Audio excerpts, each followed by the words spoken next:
하나님 말씀 요한계시록 3장 7절부터 13절까지.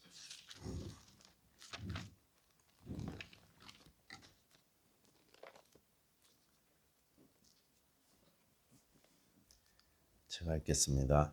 빌라델피아 교회 사자에게 편지하라. 거룩하고 진실하사 다윗의 열쇠를 가지시니 곧 열면 닫을 사람이 없고 닫으면 열 사람이 없는 그가 이르시되 볼지어다 내가 네 앞에 열린 문을 두었으되 능히 닫을 사람이 없으리라. 내가 네 행위를 아노니 내가 작은 능력을 가지고서도 내 말을 지키며 내 이름을 배반하지 아니하였도다. 보라 사탄의 회당 곧 자칭 유대인이라 하나 그렇지 아니하고 거짓말하는 자들 중에서 몇을 내게 주어 그들로 와서 네 발 앞에 절하게 하고 내가 너를 사랑하는 줄을 알게 하리라.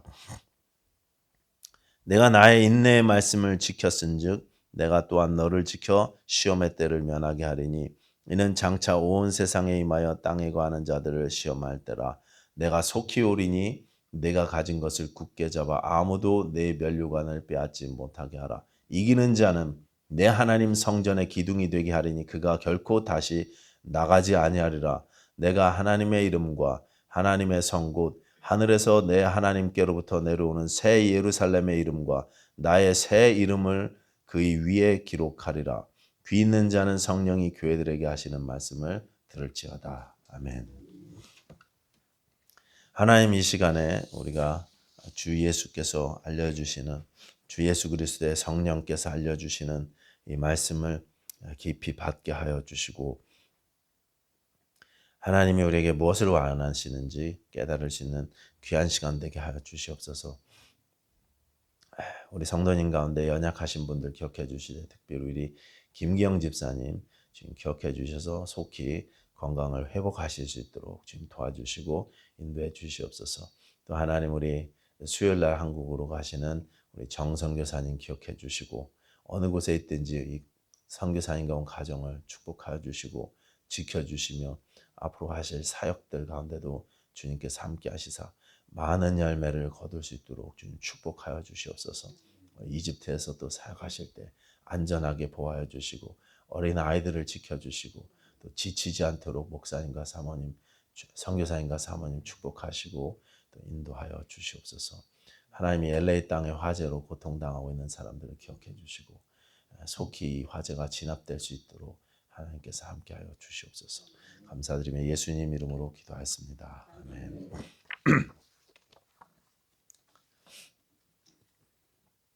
저희 옆집에 한국 분들이 사셨는데 이분들이 집을 파시고 저 실비치에 있는 실버타운으로 이사를 가셨습니다. 그런데 자기 이 집은 파신 것 같아요. 그래서 미국 분들이 이제 새로 이사를 들어오셨어요. 백인 가정이 들어오셔서 건물을 오랫동안 수리를 하시고 그리고 이제 들어오셨는데 이분들이 막 집을 다 막 커튼도 안 치고 안방에 막 불을 킨 채로 밤새도록 제가 밤에 들어오다 보면은 환하게 켜져 있고 침실이 막 다 보여요. 그 부엌도 다 보이고 왜 저렇게 일부러 오픈을 하신 건가 싶을 정도로 다 활짝 열어놓고 불도 켜놓고 이렇게 사시는데 요즘에 불이라네 바람이 많이 불잖아요. 그때 언젠가 저희 집 울타리가 뒷마당 울타리가 바람에 이렇게 넘어간 적이 있어갖고 염려가 돼서 아침에 제가 일찍 나갈 때 그 울타리 쪽으로 이렇게 가면서 한 번씩 보거든요. 새벽에 바람이 많이 불지 않습니까? 보는데 문이 활짝 열려 있더라고요. 저희 집인 줄 알고 봤더니 저희 옆집 그 집에 뒷문이 활짝 열려 있었어요. 그래갖고 제가 가서 이렇게 닫아드렸는데 또 바람에 또 쓱 열리더라고요. 고장이 나갖고. 그래서 좀 아침마다 계속 열려 있길래 엊그저께 그 집을 찾아가서 문이 고장 난 것 같다. 이거 닫으셔야 된다. 그랬더니 왜 그러네요. 그래서 전에 한번 좀도둑이 들었는데 우리 집에도 들었는데 이 동네에 그런 애들이 많이 다닌다. 그러니까 문 열지 말고 고치시라 그랬더니 그냥 시큰둥하게 고맙다 그랬는데 제가 여기 규인이하고 같이 갔었는데 우리 규인이가 걔네들이 우리 집 앞에까지 들어왔었어요. 그렇게 거실 안에까지 들어와서 이렇게 지갑하고 훔쳐갔어요. 그랬더니 깜짝 놀라시면서 아니 그렇게 심각했냐고 알려줘서 고맙다고 그러면서 고치겠노라고 그렇게 이야기하시더라고요. 어제 아침에 보니까 고쳤더라고요. 그 문을. 그럼 요즘 세상이 무섭다 보니까 문이 열려 있으면 무슨 도둑이나 또 강도 걱정을 해야 되는 세상이 되었습니다. 문 단속을 꼭 해야 되는 그런 세상이 됐습니다. 그래서 오늘 본문에 나오는 열린 문 그러면 이게 불안한 이미지가 떠오르는 그런 세상이 되고 말았습니다. 그런데 신약 성경에서 문이 열려 있다, 열린 문이다 그러면 이것은 항상 도둑이 아니라 복음 전파와 관련되어 있는 그런 이미지였습니다. 몇 구절을 제가 소개해 보면 먼저 고린도전서 16장 9절에 내게 광대하고 유효한 문이 열렸으나 대적하는 자가 많음이라 그랬습니다. 내게 광대하고 유효한 복음 전파의 문이 열렸다고 사도가 그렇게 이야기하는 거죠. 에베소에 있게 된 이유에 대해서 그렇게 설명했습니다. 또 고린도후서 2장 12절에 보시면 내가 그리스도의 복음을 위하여 들어와의 이름에 주 안에서 문이 내게 열렸으되 주 안에서 문이 내게 전도할 문이 열렸다 이렇게 이야기하셨고 또 골로새서 4장 3절 보시면 중보 기도를 요청하시면서 하나님께서 전도할 문을 우리에게 열어주사 그리스도의 비밀을 말하게 하시기를 구하라 기도해달라 이렇게 전도를 위해서 중보 기도를 부탁하시는 장면도 있습니다. 다 전도의 문을 이야기합니다. 자, 이렇게 열린 문 그러면 항상 복음 전파와 관련된 이미지였습니다. 전도를 하는 것은 우리가 해야 될 일이지만 사실 전도는 하나님께서 문을 열어주실 때 그 열린 문으로 우리가 들어가는 것을 의미합니다. 그 열린 문을 보고 순종하는 것이 전도죠. 문을 열어주셔야 할 수 있는 것이 전도입니다. 문이 닫혀 있으면 우리가 아무리 했어도 이룰 수 없습니다. 그래서 사도 바울은 전도의 문을 열어주시기를 기도하라고 그렇게 중보를 요청했던 것입니다. 다음 주일 아침에 우리 남전대 주최로 공원에 모이시는데 모이셔서 여러분 한번 하나님께서 어떻게 문을 열어주실지 기대하시면서 기도하시면서 확인하시기 바랍니다. 자, 이렇게 열린 문은 복음 전도와 관련이 있는 표현인데 오늘 본문에 나오는 빌라델피아 교회의 별명이 열린문 교회였습니다. 열린문 교회. 요한계시록 7교회들이 이제 예수님께서 편지를 하실 때 매 교회에 자신을 소개하시는 표현들이 다 다르죠.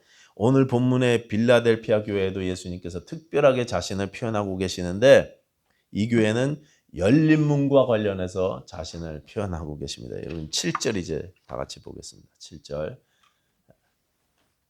잘 안 보이나요? 안 보이죠? 크게 안 됩니까?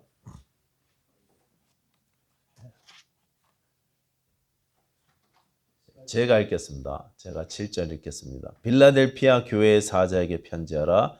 거룩하고 진실하사 다윗의 열쇠를 가지시니 곧 열면 닫을 사람이 없고 닫으면 열 사람이 없는 그가 이르시되 이렇게 하면서 이제 예수님께서 자신을 표현하시죠. 자신을 거룩하고 진실하사 다윗의 열쇠를 가지시니라고 표현하십니다. 이 표현은요. 이사야서 22장에 나오는 그런 말씀을 예수님께서 자기에게 인용하신 거예요. 이사야서 22장 보시면 무슨 이야기가 나오냐면 히스기야 왕 때 재정부 장관을 하던 사람이 왕궁의 국고를 맡았던 사람이 셈나라는 사람이 있었는데 이 사람이 비리를 저질렀습니다. 이 사람이 나라 돈을 가지고 뭐를 했냐면 자기도 돈이 많으면서 지 돈 안 쓰고 나라 돈으로 다른 것도 아니고 자기 묘실을 꾸몄어요. 자기 무덤을 꾸몄습니다. 돈 들여갖고. 어이없는 짓을 한 거죠. 돈이 그렇게 많은데 자기 돈도 그렇게 많은데 그 돈으로 딴 일 한 것도 아니고 자기가 죽어서 누일 무덤을 꾸미느라고 나라 돈을 낭비했습니다. 그게 걸리는 바람에 그 일 때문에 이사야가 이제 하나님 말씀을 그에게 선포했는데 너에게 주셨던 이 직분을 다른 사람이 가지게 될 것이다. 엘리야김이라는 사람에게 내 직분을 주게 될 것이고 너는 이제 해고될 거다. 이런 메시지를 주셨어요. 이사야 선지자가. 그러면서 엘리야김에 대해서 네 뒤를 잇게 될 엘리야김에 대해서 이야기하자면 하면서 쭉 엘리야김의 사역을 이야기하는데 그 사역들을 댁에 가서 한번 다 읽어보시면 메시아에 대한 이야기입니다. 앞으로 천국 열쇠를 가지신 하나님 왕국의 열쇠를 가지신 분이 오실 건데 지금 히스기야 왕의 왕궁의 열쇠를 네가 갖고 있지만 하나님 나라의 열쇠를 가지실 분이 오실 것인데 그분이 열면 닫을 사람이 없고 닫으면 열 사람이 없을 것이다 하는 설명들을 쭉 했어요.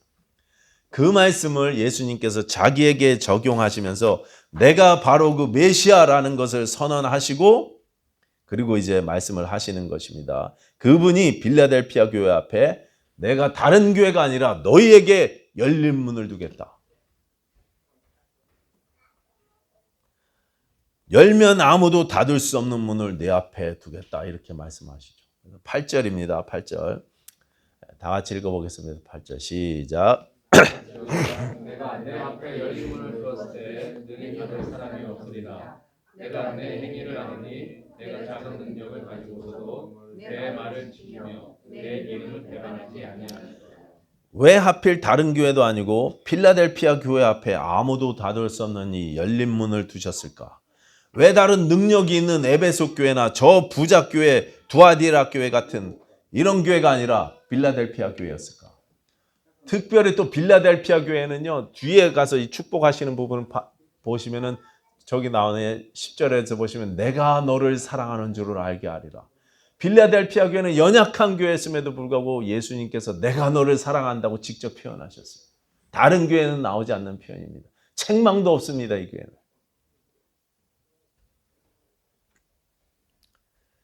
왜 하필 빌라델피아 교회였을까? 왜 하필 빌라델피아 교회만 콕 집어서 내가 너를 사랑한다고 그렇게 이야기하셨을까?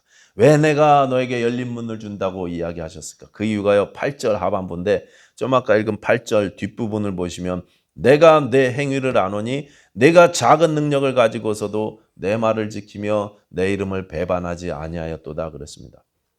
여기 맨 앞에, 그러니까 내가 내 행위를 아노니 하는 이 말씀 앞에 원문에는 왜냐하면이라는 말이 있습니다. 이게 이제 생략되어 있죠, 우리말 성경에는.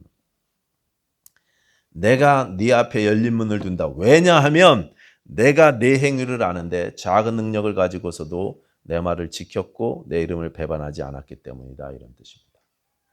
그래서 내가 너에게 열린 문을 두겠다. 그래서 내가 너를 사랑한다. 이렇게 말씀하셨어요.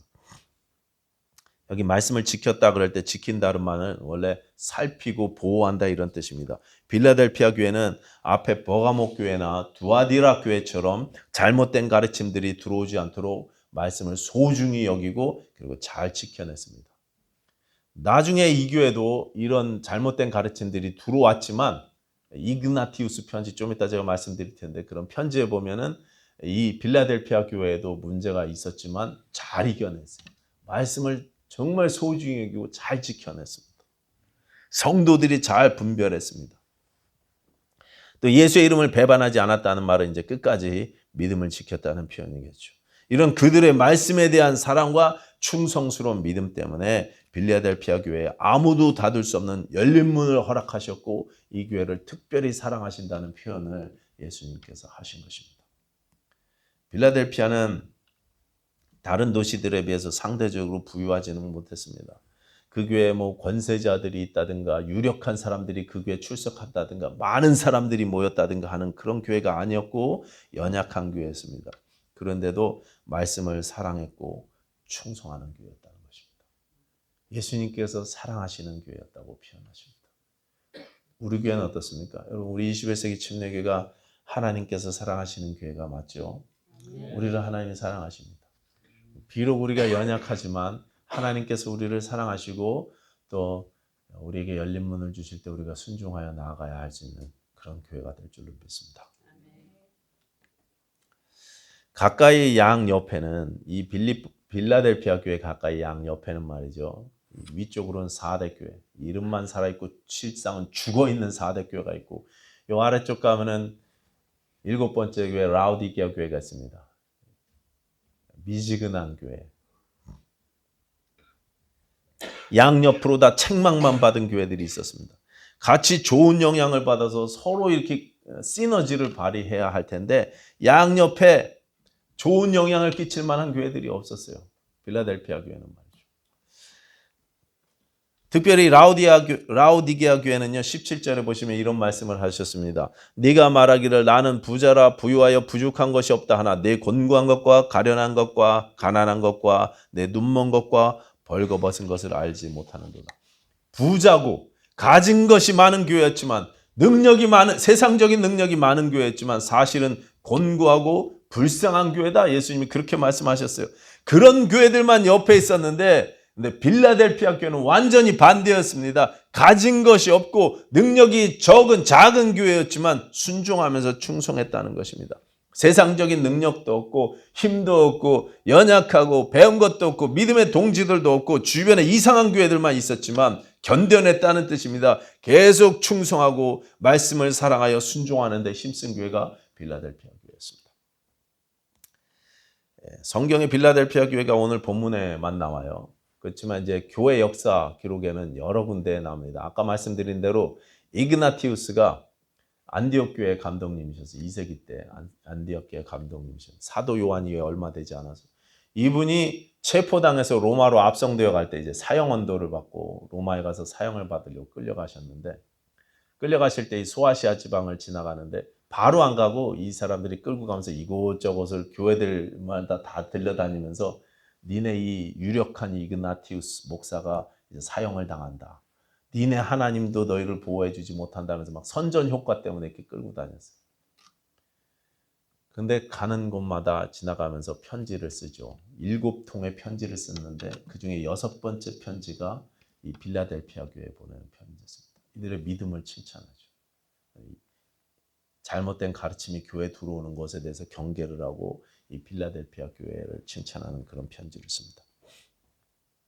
또 전에 말씀드린 서머나교회, 두 번째 교회였죠. 서머나교회 폴리갑 감독님이 순교당하실 때 86세에 화형을 당하셔서 돌아가셨는데 그때 이 혼자만 돌아가신 게 아니라 이 빌라델피아 교회에서 왔던 성도들 몇몇도 같이 체포당해서 함께 순교당했다는 그런 기록이 성경에 나오지 않지만 교회 역사책에는 교회사에는 등장하고 있습니다. 그야말로 본문 말씀대로 끝까지 신실했던 교회였고 끝까지 충성했던 교회로 교회 역사에 알려지고 있는 교회였습니다.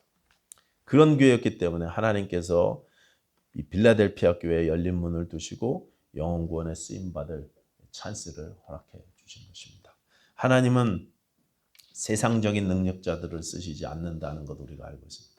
세상적으로 능력이 많아서 하나님이 쓰시는 게 아니라는 사실을 우리가 이 사실을 통해서 알 수 있어요. 하나님이 쓰시는 능력자들은 성령을 받은 자들입니다. 성령 받은 자들이에요. 오직 성령이 너에게 임하시면 너희가 권능을 받을 것인데 그 권능으로 예루살렘과 온 유대와 사마리아와 땅끝까지 이르러 내 증인이 되리라 그랬습니다. 성령의 능력을 받은 사람들을 하나님이 쓰십니다. 빌라델피아 교회는 그런 의미에서 세상적으로는 연약하고 힘이 없는 교회였지만 성령이 임하셔서 성령의 권능을 받은 그런 교회였습니다. 성령 충만한 교회였습니다. 제가 20대 후반에 배낭을 메고 혼자 여행을 하겠다고 그래갖고 어떤 나라에 가갖고 몇 달을 이렇게 헤맸던 적이 있습니다. 그러면서 나름대로 제가 거기 세상으로 갔다 하나님의 나라로 갔다 왔다 갔다 하는 삶을 살았다 그랬잖아요. 놀러 갔는데 가서 보니까 하나님께 좀 미안해갖고 그래서 교회들도 좀 보고 싶었어요. 그래서 그 지역의 교회들을 이렇게 탐방 비슷하게 했는데 그곳에서 정말 화려하고 고풍스럽게 지은 예배당 건물들이 비워져 가는 것을 벌써 그때 봤습니다. 유명한 몇몇 교회들 빼고는 교회들마다 다 연세가 아주 많으신 어른들 서너 가정씩만 모여서 예배를 드렸는데 그 예배당이 어마어마하게 크고 뒤에 파이프 오르칸으로 아름답게 장식되어 있고 성가대석도 쫙 멋있게 있는데 성가대 2분, 3분 이렇게 성가대를 하시고 그리고 앉아 계신 분들은 손주들 데리고 오신 연세 많은 어른들 3, 4가정만 이렇게 예배드리시고 몇천 명이 앉을 수 있는 자리에 한 10명씩, 20명씩 이렇게 앉아서 예배드렸습니다. 교회들마다 다 그랬어요. 그런데 어느 시골 마을에서 주일이 아닌 평일에 제가 어떤 모임에 초청을 받아서 이렇게 갔는데 그 모임은 우리 교회 장막 모임처럼 가정에서 이렇게 예배를 드렸습니다. 모임을 가졌습니다. 근데 거기 한 분이 이제 기타로 막 찬양 인도를 하고 비교적 음악 잘하시는 분이 찬양 인도를 하셨고 찬양이 끝난 다음에는 지난주에 있었던 일들을 우리 장막 식구들처럼 이렇게 나눴습니다. 내가 무슨 일이 있었고 무슨 일이 있었고 이렇게 나누고 한 사람 한 사람 끝날 때마다 지금 하나님께서 너에게 이런 말씀을 하신다 해서 떠오르는 말씀들을 마음에 주시는 이야기들을 이렇게 권면처럼 성경 말씀을 이렇게 하시는 것 같더라고요. 저는 그 모습을 보면서 처음에 이게 별로 안 좋게 생각했어요. 뭐 이단이냐, 뭐 성경 펴갖고 예배하는 것도 아니고 뭐 이렇게 하나님이 지금 나한테 말씀하셨다 무슨 직통 계시 받냐 이래갖고 비판적으로 이렇게 좀 안 좋게 부정적으로 그 사람들을 보면서 그곳에 그래도 계속 참석했어요. 모임을 한번 시작하면 보통 3시간, 4시간씩 하는데 근데 중간에 쉬는 시간마다 나가서 지난번에 한번 소개한 대로 나가서 담배를 한 대씩 탁 피시고 뒷마당에서 그리고 또 들어와서 또 하나님이 너한테 말씀하신다 막 이렇게 얘기하는 거 보니까 제 속에서 말이죠. 가증스럽다는 생각이 막 들기도 하고 그랬어요. 어느 날은 어떤 분이 작은 병에 뭐 향수인지 뭐 오일인지를 가져와서 탁 열면서 막 이렇게 뿌리는 모습을 하면서 마치 구약의 선지자들이 퍼포먼스를 하면서 하나님의 말씀을 전하는 것처럼 이분이 막 이렇게 오일을 가지고 향수를 가지고 이렇게 하면서 우리가 그리스도의 향기라고 하나님이 말씀하셨다 뭐 이런 얘기들을 해요. 그러면 제가 아니 성경을 펴서 그냥 읽으면 되지 저걸 저렇게 해야 되나 막 이래가면서 속에서 부정적인 생각들이 많이 올라왔었습니다. 근데 저는 지금 그분들이 가끔 생각나요. 지금 곰곰이 생각해 보면 그때 그게 그분들의 그 모습이 정말 예배의 모습이 아니었나 이런 생각을 합니다.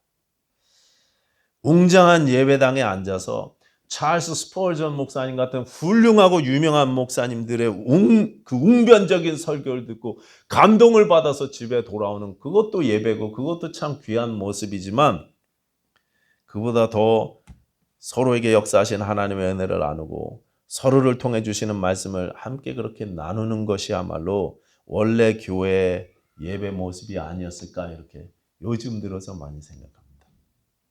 특별히 당시에 그분들은 연세도 많으셨고 다들 몸이 아프셨습니다. 또 시골 마을이었고 그 나라가 IMF 구제금융에서 이렇게 벗어난 지가 얼마 되지 않았을 때라서 다들 가난하셨어요.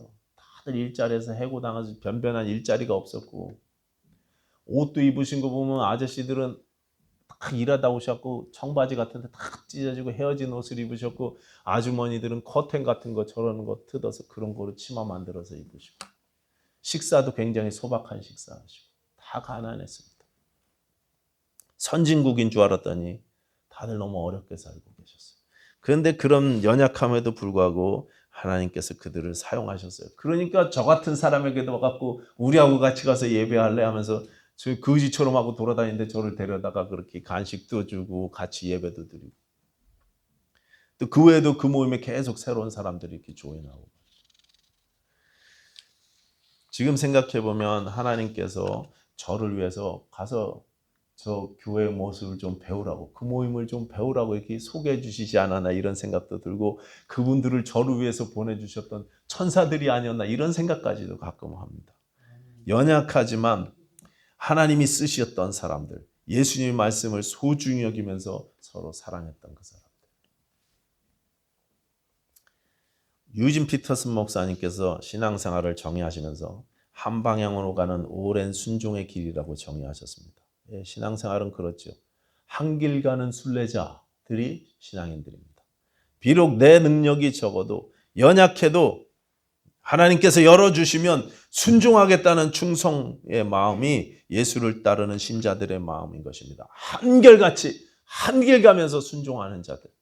필라델피아 교회가 그렇게 했습니다. 연약했지만 한결같이 열린 길로 열린 문으로 들어가서 충성하고 순종했습니다.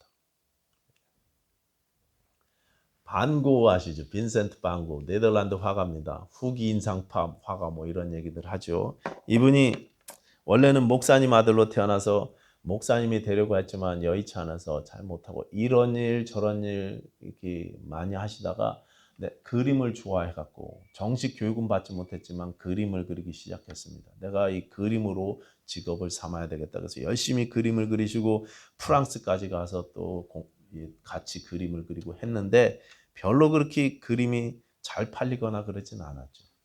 이분이 그렸던 그림 살아생전에 많은 그림을 그렸는데 그렸던 그림 중에 돈 받고 팔았던 그림은 딱 2점밖에 없었대요. 그나마 요즘 돈으로 치면 원갤런도 안 되는 가스 원갤런도 안 되는 그 정도 돈으로 한 5불 정도 5불도 안 되는 돈으로 그렇게 팔았대 자기 그림을. 왜냐면 이제 가난해서 생활비가 당장 없으니까. 자기는 제대로 된 직장을 얻지 못했고 또 좋아하는 그림으로도 성공하지 못한다는 자괴감, 이런 생각들 때문에, 좌절감 때문에 나중에 이분이 정신병을 앓았죠. 자기 귀도 막 자르고 정신병원에 들어가서 치료받고.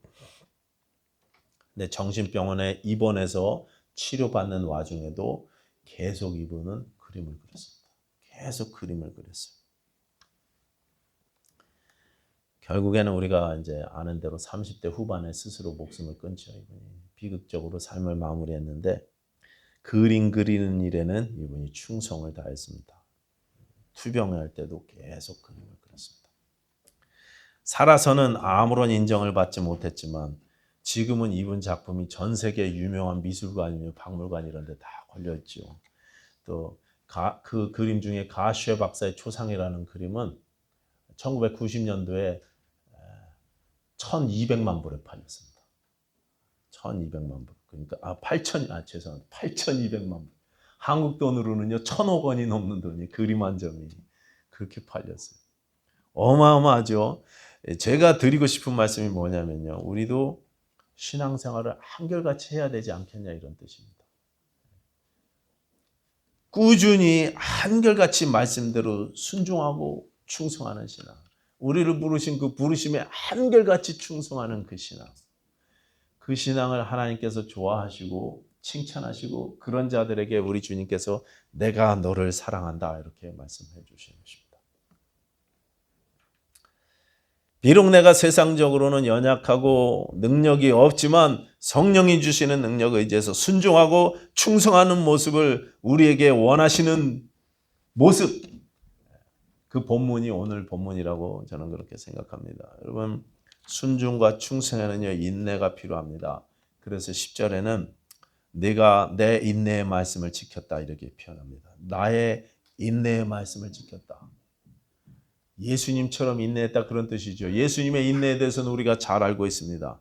예수님이 십자가를 어떻게 인내하셨는지 우리가 잘 알고 있습니다. 빌라델피아 교회는 그 예수님을 따라서 인내하면서 순종했습니다. 인내의 주님이신 우리 주님을 따라서 우리도 참고 오래 참으면서 견디면서 사명을 감당해야 될 줄로 믿습니다. 여러분, 우리는 어떤 성도님들이십니까? 우리가 말씀을 귀하게 여기고 있습니까? 그래서 말씀대로 순종하고 끝까지 충성하기를 원하는 교회가 우리 교회입니까? 우리 교회는 하나님이 우리 앞에 열린 문을 두실 수 있을 만큼 충성된 교회일까요? 혹시 우리가 우리의 적은 능력을 탓하면서 그냥 주저앉아 있지는 않은지, 빌라델피아 교회와 비교하면서 우리가 어떤 모습의 교회인지, 나는 어떤 성도인지 한번 이번 주에 쭉 생각하시고 묵상해 보셨으면 좋겠습니다. 7교회 중에 가장 작고 연약한 교회였던 이 빌라델피아 교회에 예수님께서 내가 너를 사랑한다고 이야기하셨어요. 다른 교회가 아니라 이 교회, 우리 21세기 침례교회를 향해서도 우리 주님께서 그렇게 말씀하실 줄로 믿습니다. 기도하겠습니다.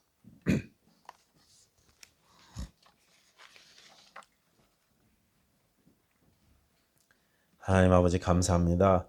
우리가 끝까지 순종하고 한결같이 충성하는 교회 되게 하여 주시옵소서. 그래서 우리 주님의 부탁대로 우리를 통해서 영원히 살아나고 생명이 살아나는 역사가 날마다 있게 하여 주시옵소서. 예수님 이름으로 기도하였습니다. 아멘.